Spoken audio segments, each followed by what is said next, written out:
ഈശോ മിശിഹായ്ക്ക് സ്തുതിയായിരിക്കട്ടെ.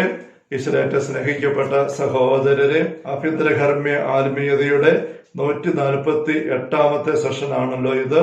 5ാം സ്ഥാനത്തെക്കുറിച്ചുള്ള 11ാമത്തെ വിചിന്തനവും. Hallelujah, hallelujah, hallelujah. 5ാം സ്ഥാനത്തെക്കുറിച്ചുള്ള 2ാമത്തെ അധ്യായത്തിന്റെ 8ാമത്തെ ഖണ്ഡികയിലാണ് നമ്മൾ കഴിഞ്ഞ ദിവസം കണ്ടു നിർത്തിയത്. പറക്കാൻ കഴിവുള്ള ഈ ഘട്ടത്തിൽ ഇഴഞ്ഞിഴഞ്ഞു പോകാൻ അതിന് താല്പര്യമോ സംതൃപ്തിയോ ഉണ്ടാകുമോ? പട്ടുനൂൽ പുഴുവിന്റെ ചിത്രശലഭമായി കഴിഞ്ഞുള്ള അനുഭവത്തെ മദ്രസ പറയുകയാണ്. അപ്പം നമ്മുടെ ആത്മാവ് ഈ ഒരു അനുഭവത്തിലേക്ക് വന്നു കഴിയുമ്പോൾ എന്തൊക്കെയാണ് അനുഭവ വ്യത്യാസങ്ങൾ ഉണ്ടാകുന്നത്? ദൈവത്തിന് വേണ്ടി നിർവഹിക്കുവാൻ ആത്മാവിനുള്ള അഭിനിവേശങ്ങളോട് ഒത്തു നോക്കിയാൽ സ്വായത്തമായുള്ള കഴിവും കേവലം തുച്ഛമത്രേ. സ്വായത്തമായുള്ള കഴിവെന്ന് വെച്ചാൽ all that it can do for God. ദൈവത്തിന് വേണ്ടി എന്തെല്ലാം ചെയ്യാൻ പറ്റും, ശേഷിപ്പുണ്ട് എന്നുള്ള ചെയ്യുന്ന കാര്യങ്ങളും ദൈവത്തിന് വേണ്ടി ചെയ്യാനായിട്ട് ആത്മാവ് അഭിനിവേശം എടുക്കുന്നത്, അതിന്റെ അഭിനിവേശം, ആഗ്രഹം, ഇത് തമ്മിൽ യാതൊരു കമ്പാരിസണും ഇല്ല. എന്ന് വെച്ചാല് ഭയങ്കര ആഗ്രഹങ്ങളാണ് ഉള്ളിൽ കത്തി ദൈവത്തിന് വേണ്ടി ചെയ്യാനായിട്ട് ആത്മാവിന് അനുഭവപ്പെടുന്നത്. പക്ഷെ അതനുസരിച്ച് ചെയ്യുന്നില്ല. പക്ഷെ ഒത്തിരി ചെയ്യുന്നുണ്ട്, പക്ഷെ പോരാ. അപ്പൊ compared to it's a desire for God, to work for God, to love God, ദൈവത്തെ സ്നേഹിക്കാനും ദൈവത്തിന്റെ വർക്ക് ചെയ്യാനും ദൈവത്തെ അറിയിക്കാനും ഒക്കെയുള്ള ആത്മാവിന്റെ ദാഹം, ആഗ്രഹം, അതുമായിട്ട് താരതമ്യം ചെയ്യുമ്പോൾ ഇപ്പൊ ചെയ്യുന്ന കാര്യങ്ങൾ വളരെ തുച്ഛം തന്നെയാണ്. കേവലം തുച്ഛം അത്രേ. വിശുദ്ധന്മാർ സഹിച്ചിട്ടുള്ളത് പോലും അത്ര അധികമല്ലെന്നാണ് അവരുടെ അഭിമതം.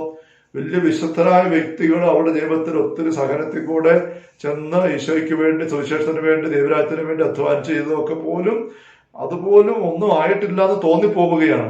കർത്താവ് ഒരാത്മാവിനെ എങ്ങനെ സഹായിക്കുന്നുവെന്നും എങ്ങനെ രൂപാന്തരപ്പെടുത്തുന്നുവെന്നും അവൾക്ക് അനുഭവബോധ്യമുണ്ട്. തമ്പുരാന്റെ സഹായം എന്താ, കൃപാവരം എന്താ, സ്നേഹം എന്താ നമുക്ക് നല്ലറിയാം. സ്വന്തം ആകാരം തനിക്ക് തന്നെ തിരിച്ചറിയാൻ പാടില്ലാത്ത വിധം അത്രമാത്രം അന്തരമാണ് അവിടെ സംഭവിച്ചിട്ടുള്ളത്. പട്ടുനൂൽ പുഴു ഇപ്പൊ നോക്കിയിട്ട് പുഴുവിനെ തിരിച്ചറിയാൻ പറ്റുന്നില്ല, ചിത്രശലഭമാണ്. അപ്പൊ തന്റെ ഷേപ്പ് എവിടുന്ന മാറി വന്നെന്ന് പോലും തിരിച്ചറിയാൻ പറ്റുന്നില്ലാത്ത പോലെ, അതുപോലെ ആത്മാവിനും എത്ര ദയനീയ അവസ്ഥയിലായിരുന്നു ഞാൻ നേരത്തെ എന്നുള്ളത് തിരിച്ചറിയാൻ പോലും മേലാത്ത പോലെ ഞാൻ ആത്മീയമായ അന്തരത്തിലേക്ക് വന്നു കഴിഞ്ഞിരിക്കുന്നു. മുൻപ് തപക്രിയകൾ അനുഷ്ഠിക്കുന്ന കാര്യത്തിൽ അനുഭവപ്പെട്ടിരുന്ന ഭീരുത്വം ഇപ്പോൾ സാഹസമായി മാറിയിരിക്കുകയാണ്. Now it is strong. ചില അഭിനിവേശം ഭയങ്കര ശക്തം, സാഹസകരമായ രീതിയിൽ പോലും തപശ്രീകളിലേക്ക് പോകാനുള്ള കരുത്താണ് ഇപ്പൊ അനുഭവപ്പെടുന്നത്. ബന്ധുമിത്രാദികളോടും ധനാഗമ മാർഗങ്ങളോടുമുള്ള പ്രതിപത്തിയെല്ലാം ഇപ്പോൾ വെടിഞ്ഞിരിക്കുന്നു. ആ മേഖലയിലൊക്കെ വലിയൊരു മാറ്റം വന്നിരിക്കുകയാണ്, ബ്രാക്കറ്റിൽ കൊടുത്തിരിക്കുകയാണ്. മുൻപ് അവയെ ഛേദിക്കുവാൻ ശ്രമിച്ചതും പ്രതിജ്ഞ ചെയ്തതും അവയിൽ നിന്നെല്ലാം സ്വതന്ത്രയാകാൻ ആഗ്രഹിച്ചതും ഒന്നും ഫലിച്ചില്ല. നേരത്തെ എത്രയോ പ്രാവശ്യം ഈ കാര്യം തീരുമാനമെടുത്തിട്ടുണ്ട്, പക്ഷെ തീരുമാനമെടുത്ത് കുറച്ചൊക്കെ നോക്കി പിന്നെ മറന്ന് പിന്നെ പഴയ അവസ്ഥ. ആഗ്രഹിക്കുന്ന നന്മയല്ല വെറുക്കം തിന്മ ചെയ്തു പോകുമെന്ന് പറഞ്ഞ അപ്പസ്തലന്റെ അനുഭവം. പ്രത്യുത ആ ബന്ധങ്ങൾ പൂർവാധികം പ്രബലപ്പെടുകയായിരുന്നു ഈ അനുഭവം ഉണ്ടാകുന്നതിന് വരെയും. ഇപ്പോഴാകട്ടെ അമ്മാതിരി കടപ്പാടുകൾ ദൈവേഷ്ടം നിരസിക്കാതിരിക്കത്തക്ക വണ്ണം നിറവേറ്റേണ്ട ഭാരം അത്യന്തം വ്യസനകരമായി തീർന്നിരിക്കുന്നു. ഇപ്പോഴ് അങ്ങനെയുള്ള സുഹൃത്ത് ബന്ധങ്ങള്, കുടുംബ ബന്ധങ്ങള്, പണമുണ്ടാക്കാനുള്ള അധ്വാനത്തിന്റെ മേഖല, ഇതൊക്കെ ദൈവേഷ്ടം നിരസിക്കാൻ പറ്റിയ ദൈവത്തിന്റെ ഏൽപ്പിച്ചിരിക്കുന്ന ചുമതലകൾ നിർവഹിക്കണം. അതുകൊണ്ട് ആ ബന്ധങ്ങളെല്ലാം നിലനിർത്തുന്നല്ലേ, അവരെ പോയി കാണുന്നു, ആ കാര്യങ്ങൾ ചെയ്തു കൊടുക്കുന്നു, അധ്വാനിക്കുന്നെല്ലാം ചെയ്യുകയാണ്. ആ ദൈവത്തിന്റെ മുമ്പിലുള്ള ചുമതല നിർവഹിക്കാൻ വേണ്ടിയിട്ട് മാത്രം അങ്ങ് ചെയ്യുന്നതേ ഉള്ളൂ. സ്വന്തം ആഗ്രഹം അതൊക്കെ ഇട്ടിട്ട് പോകാനാ. പൗലോസ് പറഞ്ഞതുപോലെ ജീവിതത്തിനും മരണത്തിനും ഇവിടെ ഞാൻ ഞെരുങ്ങുകയാണ്, എനിക്കിഷ്ടം മരിച്ച് ഈശ്വരനോടെ ആയിരിക്കാൻ, അതാണ് ശ്രേഷ്ഠം. എന്നാൽ ഭൂമിയിലായിരിക്കുന്നത് നിങ്ങൾക്ക് ഉപകാരപ്പെടും. അതുകൊണ്ട് മരണം എനിക്ക് ലാഭവും ജീവിതം എനിക്ക് നേട്ടവും എന്ന പുസ്തകം നമ്മൾ വായിക്കുന്നുണ്ടല്ലോ എന്ന് പറഞ്ഞ പോലെയുള്ള ഒരു സ്ട്രഗിളാണ്, ഒരു ഞെരുക്കം അനുഭവപ്പെടുകയാണ് എന്ന് പറഞ്ഞിരിക്കുകയാണ്. പ്രത്യുത ആ ബന്ധങ്ങൾ പൂർവാധികം പ്രബലപ്പെടുകയായിരുന്നു നേരത്തെ. ഇപ്പോഴാകട്ടെ അമ്മാതിരി കടപ്പാടുകൾ ദൈവേഷ്ടം നിരസിക്കാതിരിക്കത്തക്ക വണ്ണം നിറവേറ്റേണ്ട ഭാരം അത്യന്തം വ്യസനകരമായി തീർന്നിരിക്കുന്നു. യഥാർത്ഥ സംതൃപ്തി നൽകുവാൻ സൃഷ്ടികൾക്കൊന്നും സാധ്യമല്ലെന്ന് വ്യക്തമായി കഴിഞ്ഞിരിക്കുന്നതിനാൽ സമസ്തവും ആയാസകരം തന്നെ. അതുകൊണ്ട് സൃഷ്ടികളുമായിട്ട് ഇടപെട്ടും ലോകകാര്യങ്ങൾ വ്യാപരിച്ചും ശരീരത്തിന്റെ കാര്യങ്ങൾ ശ്രദ്ധിച്ചും ഒക്കെ നീങ്ങുക എന്ന് പറയുന്നത് ഭയങ്കര ഭാരപ്പെട്ടതായിട്ട് മാറുന്നു എന്ന് മദ്രസ പറയുകയാണ്. നേരത്തെ കമസ പറഞ്ഞ ഭക്ഷണം കഴിക്കുന്നതും ഉറങ്ങുന്നതും കുളിക്കാനും ഈ പണികളും കാര്യങ്ങളൊക്കെ എന്തോ ഒരു ഭാരപ്പെട്ട കാര്യമാണ്. നമ്മുടെ ഉള്ള് ആത്മീയ കാര്യത്തിന്റെ രുചിയിലേക്ക് വന്നു കഴിയുമ്പോൾ പക്ഷെ അതെല്ലാം നിർവഹിക്കാതിരിക്കാൻ പറ്റുന്നില്ലാത്ത നമ്മൾ ചെയ്യുന്നതാ മണിക. ഇനിയും ധാരാളം പറയാനുണ്ടെങ്കിലും വിസ്താര ഭയ നിമിത്തം ചുരുക്കുന്നു. ദൈവത്തിൽ നിന്ന് ഈ അനുഗ്രഹം പ്രാപിച്ചിട്ടുള്ളവർക്കെല്ലാം ഞാൻ വിവരിച്ചത് തുച്ഛമാണെന്ന് മനസ്സിലാകും. ഞാൻ പറഞ്ഞത് അവർക്ക് തിരിയും. ലോകദൃഷ്ടിയിൽ അത്യന്തം വിചിത്രമായ ഒരു നൂതന വസ്തുവായി പരിണമിച്ചിരിക്കുന്ന ആ ചെറിയ ശലഭത്തിന് ഇനി ഒരു പുതിയ വാസസ്ഥാനം കണ്ടുപിടിക്കേണ്ടി വന്നിരിക്കുന്നതിൽ വിസ്മയിക്കാനില്ല. ആ സാധു പ്രാണി എങ്ങോട്ട് പോകും? പുറപ്പെട്ട സ്ഥലത്തേക്ക് പിന്തിരിയാൻ നിവൃത്തിയില്ലല്ലോ. പുഴു ആയിരുന്ന ആ മൾബറി തണ്ടയിലോട്ട് ഇനി പോയിരിക്കാൻ, അങ്ങനെ ഇരടെ കീഴിൽ ഇരിക്കാൻ ക്ഷത്രസേനത്തിന് പറ്റുമോ? പറ്റിയല്ല. പറന്ന് പോകണം. പക്ഷെ എങ്ങോട്ടാ പോകേണ്ടത് അറിയത്തില്ല. പുത്തൻ ജന്മമാണ് ക്ഷത്രജന്മമായിട്ട്. അതിങ്ങനെ പ്രസരിപ്പുമാണ്. അത് എങ്ങോട്ട് പോകും, എവിടെ പോയിരിക്കാൻ അറിയത്തില്ല എന്ന് പറഞ്ഞതുപോലെ ഈ ഒരു ആത്മീയ അനുഭവത്തിലേക്ക് വന്നു കഴിയുമ്പോഴേക്കും ലോകത്തിന്റെ മുമ്പിൽ ഒരു കൗതുക വസ്തുവായി തീർന്നിരിക്കുന്നു. ചിത്രരൂപം കാണുമ്പോൾ ആൾക്കാർ ഇങ്ങനെ നോക്കും എന്ന് പറഞ്ഞ പോലെ ആത്മീയമായി ഇങ്ങനത്തെ വന്നു കഴിയുമ്പോഴേക്കും ആൾക്കാരുടെയൊക്കെ ശ്രദ്ധ വരാൻ തുടങ്ങുന്നു. ഇതെന്താ ഇങ്ങനെ നടക്കുന്നത്, എന്താ ഇങ്ങനെ എന്നൊക്കെ ആൾക്കാർ ചോദിക്കാനുള്ള വരത്തക്ക രീതിയിൽ മാറ്റങ്ങൾ ഉണ്ടാകുന്നു. എല്ലാവരും താല്പര്യപ്പെട്ടു പോകുന്നതിന് പുറകെ നമ്മൾക്ക് പോകാൻ പറ്റുന്നില്ല, അതിനകത്ത് രസം കുടിക്കാൻ പറ്റുന്നില്ല. അവിടെ ചെന്നാൽ തന്നെ നമ്മൾ ഒരു കടമ നിറവേറ്റാൻ വേണ്ടി ചെന്നാൽ തന്നെ നമ്മൾ ഞെരുങ്ങുന്നു. അവിടെ ഇരുന്നുകൊണ്ട് അവരുടെ കൂടുതൽ ആഘോഷം കൂടാൻ പറ്റുന്നില്ല. ഇങ്ങനെയൊക്കെയുള്ളൊരു വലിയ ഒരു ഞെരുക്കത്തിന്റെ അനുഭവം. മുൻപ് ഞാൻ പറഞ്ഞതുപോലെ ആ അനുഗ്രഹം വീണ്ടും നമുക്ക് തരുവാൻ ദൈവം തിരുമനസ്സാകുന്നത് വരെ നാം എന്തുമാത്രം ശ്രമിച്ചാലും നമുക്ക് സാധ്യമല്ല. അതായത് ഈ തമ്പുരാനാണ് ഈ അനുഭവം തരേണ്ടത്. അത് ഈ ഒരു സ്റ്റേജിൽ നമുക്കൊരു അനുഭവം കിട്ടി, പിന്നെ അത് എപ്പോഴും നിൽക്കണമെന്നില്ല. പക്ഷെ അനുഭവത്തിന്റെ ഓർമ്മ നമ്മുടെ ഉള്ളിലുണ്ട്. നമുക്ക് ഉറപ്പാണ് തമ്പുരാൻ എൻ്റെ ഉള്ളിൽ ഉണ്ട്, എനിക്കറിയാം, ഞാൻ ദൈവത്തിലാണ്, അതറിയാം. എപ്പോഴും അനുഭവം ഒരുപോലെ നിൽക്കുന്നില്ല. അത് താങ്ങാൻ പറ്റിയത് നമുക്ക് നമ്മൾ പറയുന്നുണ്ട്. ഈ ഒരു 5ാം സദനത്തില് ഇങ്ങനത്തെ ഒരു അനുഭവത്തിലേക്ക് നമ്മൾ വന്നു കുറച്ചെങ്കിലും. പക്ഷെ അത് നമുക്ക് നല്ല ഉറപ്പാണ്. അത് ഇനി എപ്പോഴാണ് കിട്ടുക അതറിയത്തില്ല. അത് തമ്പുരാൻ എന്തെങ്കിലും പറ്റുള്ളൂ. അത് ഈ അനുഭവം ഉണ്ടായത് കൊണ്ട് ഇനി പുറകോട്ട് പോകാനും പറ്റിയല്ല. അങ്ങനത്തെ ഒരു അവസ്ഥയിലാണ് ഇപ്പം. ആ നാഥ, അത്ഭുതാവഹമായ എന്തെല്ലാം ക്ലേശങ്ങളാണ് ഒരു ആത്മാവിനെ വലയം ചെയ്തു തുടങ്ങുന്നത്. ഇത്രമാത്രം ഉന്നതമായ ഒരു അനുഗ്രഹം പ്രാപിച്ച ശേഷം ഇവയൊക്കെ നേരിടുമെന്ന് ഊഹിക്കാൻ ആർക്ക് കഴിയും? ഏതായാലും മരണം വരെ ഒരു വിധത്തിൽ അല്ലെങ്കിൽ മറ്റൊരു വിധത്തിൽ നമുക്ക് എപ്പോഴും കുരിശുകൾ ഉണ്ടായിരിക്കും. ഇതൊരു സഹനത്തിന്റെ അനുഭവം മദ്രസ പറയുകയാണ്. കുരിശിന്റെ അനുഭവമാണ്. അതല്ല, ഈ പദവി പ്രാപിച്ചതിൽ പിന്നെ അനുസ്യൂതമായ വിശ്രമവും സന്തുഷ്ടിയും താൻ അനുഭവിക്കുന്നുവെന്ന് ആരെങ്കിലും പറയുന്നെങ്കിൽ അയാൾ അതൊരിക്കലും പ്രാപിച്ചിട്ടില്ലെന്ന് ഞാൻ സമർത്ഥിക്കും. അയാൾ കഴിഞ്ഞ സദനം വരെ എത്തിയിട്ടുണ്ടെങ്കിൽ ഒരു വേള അല്പം വല്ല ആനന്ദ അനുഭൂതിയും ഉണ്ടായെന്ന് വരാം. അത് തന്നെ സഹജമായ ദൗർബല്യത്തിന്റെ പിന്തുണ കൊണ്ടുമായിരിക്കാം. എന്നാൽ അവിടെ പിശാചന്റെ ഇടപെടൽ ഉണ്ടായിരുന്നുവെന്ന് വിചാരിക്കാൻ കൂടുതൽ ന്യായമുണ്ട്.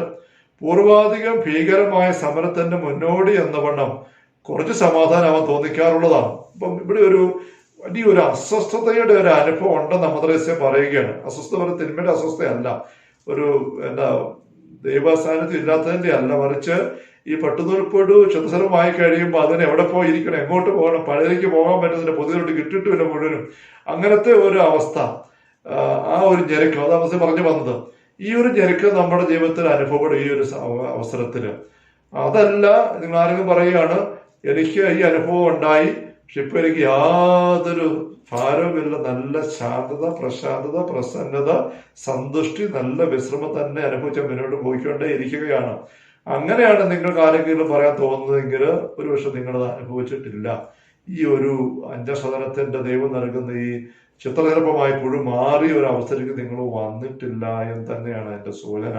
നമ്മൾ ദൃശ്യം പറയുകയാണ്. കാരണം ചിത്രനിരപ്പമായി പുഴു മാറിയാല് പിന്നെ പുഴുവിന്റെ കൂട്ട് പോയി പെരുമാറാൻ പറ്റുകയല്ല. അവിടെ ഒരു മാറ്റം വന്നു കഴിഞ്ഞു. അപ്പൊ നമുക്കിതിന് മാറ്റം ഉണ്ടാകുമ്പം പഴയതെല്ലാം വിട്ടുപോകേണ്ടി വരുന്നു, വിട്ട് കളയേണ്ടി വരുന്നു. ഒരു സംസ്ഥാനം പറഞ്ഞ അതേ അനുഭവം തന്നെ.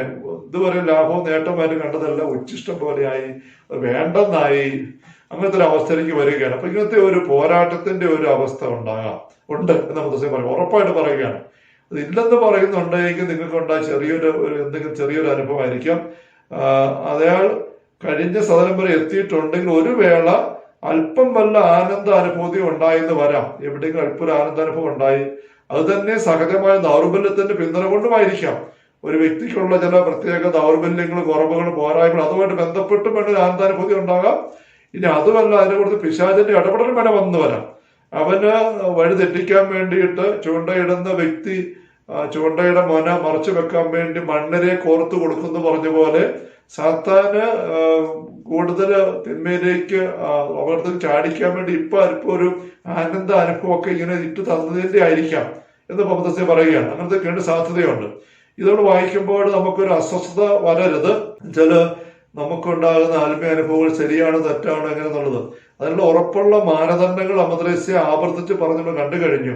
നമ്മൾ കഴിഞ്ഞ സെഷനിൽ കണ്ട 7 ഫലങ്ങൾ, ആ 7 ഫലങ്ങൾ ഉണ്ടോ നോക്കണം. അതിനു മുമ്പ് കണ്ട 10-17 കാര്യങ്ങൾ, ഇതെല്ലാം നമ്മൾ ഒത്തു നോക്കുമ്പോൾ നമുക്ക് പരിശുദ്ധാത്മാവിന്റെ ഫലങ്ങൾ നമ്മൾ എന്തുമാത്രം നിറഞ്ഞു വരുന്നു, ദൈവത്തോടുള്ള അടുപ്പം, സഹോദരങ്ങളുടെ കൂട്ടായ്മ, സന്തോഷം, അതെല്ലാം ഉറപ്പായിട്ടുണ്ടാവണം. അത് ഉറപ്പായിട്ടുണ്ടെങ്കിൽ നമുക്ക് ആനന്ദാനുഭൂതി ഈ പറഞ്ഞ സാധനത്തിന് നമുക്ക് മനസ്സിലാക്കാനായിട്ട് സാധിക്കുകയുള്ളൂ. സാത്താൻ തരുന്നതോ നമ്മുടെ തന്നെ ബലഹീനത വരുന്നതുമായ ആനന്ദാനുഭൂതിയാണ് എങ്കിൽ ഈ പറഞ്ഞ ഫലങ്ങളെല്ലാം ഒന്നും കാണിയല്ല, എല്ലാം കാണത്തില്ല. ചിലതൊക്കെ കുറച്ച് ഇച്ചിരി അങ്ങനെയൊക്കെ കാണുകയുള്ളൂ. അങ്ങനെ ഒരു ഡിസൈൻമെന്റിന്റെ തത്വം അമദ്രസ്യ എന്നുള്ളത് പറഞ്ഞിട്ടുണ്ട്. അത് നമ്മൾ ഓർത്തിരിക്കണം. 10ാമത്തെ ഖണ്ഡിക, ഈ പദവി പ്രാപിച്ചവർക്ക് സമാധാനം ഇല്ലെന്നല്ല ഞാൻ പറയുന്നത്. അപ്പം സമാധാനം ഇല്ലെന്നായി പോവോ? അങ്ങനെയല്ല, സമാധാനമുണ്ട്. അവർക്ക് ഭദ്രതയുണ്ട്, അത് സമുന്നതമായ ഒരു നിലവാരത്തിൽ. അതിന്റെ ഇംഗ്ലീഷ് ഇങ്ങനെയാണ്, they do possess peace in a very high degree. വളരെ ഉന്നതമായ നിലവാരത്തിലുള്ള സമാധാനമാണ് അവർക്കുള്ളത്. അതുവരെ ഉണ്ടായിരുന്ന സമാധാനത്തിന്റെ തരങ്ങളൊക്കെ ഒന്നും അല്ല, അതിനപ്പുറമാണ്, ആഴപ്പെട്ട ഉന്നതമായ നിലവാരത്തിൽ. എന്തുകൊണ്ടെന്നാൽ അവർക്ക് നേരിടുന്ന കഷ്ടതകളുടെ തന്നെയും മൂല്യവും അവയുടെ ഉൽപ്പത്തിയും അത്യന്തം ഉത്കൃഷ്ടമത്രേ. അപ്പൊ ഈ വിഷമം ബുദ്ധിമുട്ട് അനുഭവപ്പെടുമ്പോ തന്നെ അതിൽ തന്നെ അത് ശ്രേഷ്ഠമാണ്. എന്തുകൊണ്ടുണ്ട് ഈ വിഷമം എനിക്ക് ഉണ്ടാകുന്ന അവർക്ക് അറിയാം. തമ്പുരാൻ എന്നെ സ്വന്തമാക്കി, യേശുക്രിസ്തുവിനെ സ്വന്തമാക്കിയിരിക്കുന്നു. അവിടെ ഞാൻ പലതെല്ലാം വിസ്മരിച്ചിട്ട് മുമ്പിലുള്ള രക്ഷകർക്ക് തീവ്രമായ പ്രയാണം ചെയ്യുകയാണ്. അങ്ങനെ ചെയ്യുമ്പോൾ മറ്റു പലതും ഇതുവരെ നമുക്ക് രസകരമായിരുന്നതെല്ലാം നമ്മൾ വിട്ടുകളഞ്ഞു. അതിന്റെ ആ പഴയ കമ്പനിക്കാര്, കൂട്ടുകാര് എന്ന അനുഭവങ്ങൾ അതെല്ലാം വിട്ടതിന്റെ വിഷമം, അസ്വസ്ഥത, അവരുടെ ആയിരിക്കുമ്പോഴുള്ള ബുദ്ധിമുട്ട്, ഇതെല്ലാം അവിടെ ഉണ്ട്. പക്ഷെ അതാണ് വിഷമം, അസ്വസ്ഥത പറയുന്നത്. പക്ഷെ അതിന് മാധുര്യമുണ്ട്. കാരണം നമുക്ക് അതിനൊക്കെ അപ്പുറം കിട്ടിക്കഴിഞ്ഞു. ഒരു സമയ അനുഭവമാണല്ലോ ഇവരിപ്പോ മൂന്നി പറയുന്നത്. അത്യന്തം ഉത്കൃഷ്ടം അത്ര തന്നിമിത്തം അവയുടെ കാഠിന്യത്തിന് ആനുപാതികമായ സമാധാന സംതൃപ്തിയും അവയിൽ നിന്നുളവാകും. ഈ ഒരു കാഠിന്യം, കുരിശ്, സഹനം, ഞെരുക്കം ഉണ്ടാകുമ്പോൾ അതനുസരിച്ചുള്ള ഉന്നതമായ സംതൃപ്തി, സമാധാനവും നമ്മൾ അനുഭവിക്കുകയും ചെയ്യും. ഭൗതിക വസ്തുക്കളെ കുറിച്ചുണ്ടാകുന്ന അതൃപ്തി നിമിത്തം ലോകത്തിൽ നിന്ന് മോചനം സിദ്ധിക്കാനുള്ള ഒരു ആഗ്രഹവും ഉദിക്കുന്നു. അതാണ് പുസ്തകം പറയുന്നത്, മരിച്ച കർത്താവിന്റെ കൂടെ ആയിരിക്കാനാണ് എനിക്ക് ഇഷ്ടം, അതാണ് ശ്രേഷ്ഠം, എനിക്ക് നേട്ടം അല്ലെങ്കിൽ ലാഭം. പക്ഷെ ഞാൻ നിങ്ങളുടെ കുറച്ചുകൂടെ കൂടെ ആയിരിക്കും നിങ്ങളുടെ ഉന്നതിക്ക് വേണ്ടിയിട്ട്, അതുകൊണ്ട് ജീവിക്കാൻ ഞാൻ തയ്യാറാണ്. ഈ ഒരു ഞെരുക്കത്തിന്റെ അവസ്ഥ. അപ്പൊ ഭൗതിക വസ്തുക്കളെ കുറിച്ചുണ്ടാകുന്ന അതൃപ്തി നിമിത്തം ലോകത്തിൽ നിന്ന് മോചനം സിദ്ധിക്കാനുള്ള ഒരു ആഗ്രഹം ഉദിക്കുന്നു. അത്യുഗ്രമായ ഈ അഭിലാഷത്തിന് എന്തെങ്കിലും ഒരു ഉപശാന്തി ഉണ്ടെങ്കിൽ അത് ഈ പ്രവാസത്തിന്റെ ജീവിതം ദൈവ തിരുമനസ്സാണെന്ന വിചാരം മാത്രമാണ്. അവിടുത്തെ തിരികെ നിറവേറ്റുക, അതിനുവേണ്ടി മാത്രം. അതും പറയുന്നുണ്ട്. അപ്പോസ്തല പ്രവർത്തനം 20 എഫേസോസിലെ ആൾക്കാർ സംസാരിക്കും, പറയുന്നുണ്ടല്ലോ, എന്റെ ജീവിതം ഏതെങ്കിലും അത് വിലപ്പെട്ടിട്ട് ഞാൻ കണക്കാക്കുന്നില്ല, അവിടുന്ന് എന്നെ ഏൽപ്പിച്ച ദൗത്യം നിർവഹിക്കണമെന്ന് മാത്രമേ ഞാൻ ആഗ്രഹിക്കുന്നുള്ളൂ. ദൈവത്തിന്റെ തിരിക്കുന്നതാണ് ഞാൻ ചെയ്യുന്നത്. അത് അവിടുന്ന് ആഗ്രഹിക്കുന്നതോളം കാലം ഞാൻ ചെയ്തുകൊണ്ടിരിക്കും. എൻ്റെ ജീവിതം അവിടുന്ന് വിളിക്കുന്നവരും വരെയും. അത്രയേ ഉള്ളൂ. പുസ്തകം പറയുന്നത് ഈ കൂടാരത്തിലായിരിക്കുമ്പോൾ ഞങ്ങൾ വല്ലാതെ ഞെരുങ്ങുന്നുണ്ട്. പൗലോസ് പറയുന്നുണ്ട് തന്നെ, ഈ കൂടാരത്തിലായിരിക്കുമ്പോൾ ഞങ്ങൾ നിത്യമായ വസ്തു ധരിക്കാൻ വേണ്ടി ഉത്കണ്ഠപ്പെടുകയാണ്, അല്ലെങ്കിൽ ദീർഘശ്വാസം എടുക്കുകയാണ്. ഇവിടുന്ന് പോണം അങ്ങോട്ട്, അങ്ങനെയുള്ളൊരു ആഗ്രഹം. ഇതൊരു അനുഭവമായിട്ട് വരുന്നവെന്ന് അമദ്രസ്യ പറയുന്നു. Hallelujah, hallelujah. ഇത് ഈ അപ്പസ്തലന്മാര് അനുഭവിച്ചത് നമ്മുടെയും അനുഭവമായിട്ട് മാറുമെന്നാണ് അമദ്രസ്യ ഇവിടെ സൂചിപ്പിക്കുന്നത്.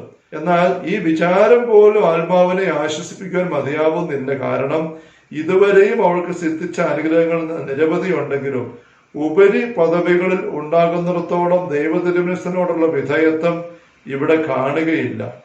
കീഴ്പ്പെടുവാൻ വിസമ്മതിക്കുമെന്നല്ല, കൂടുതൽ മെച്ചമായി വർത്തിക്കാൻ കഴിവില്ലാത്തതിനെ കുറിച്ചും അതിനു വേണ്ടുന്ന അനുഗ്രഹം ലഭിക്കാത്തതിനെ കുറിച്ചും അത്യന്തം വ്യസനിച്ചുകൊണ്ട് അവൾ ധാരാളം കണ്ണുനീർ ചൊരിയുക പോലും ചെയ്യുന്നുണ്ട്.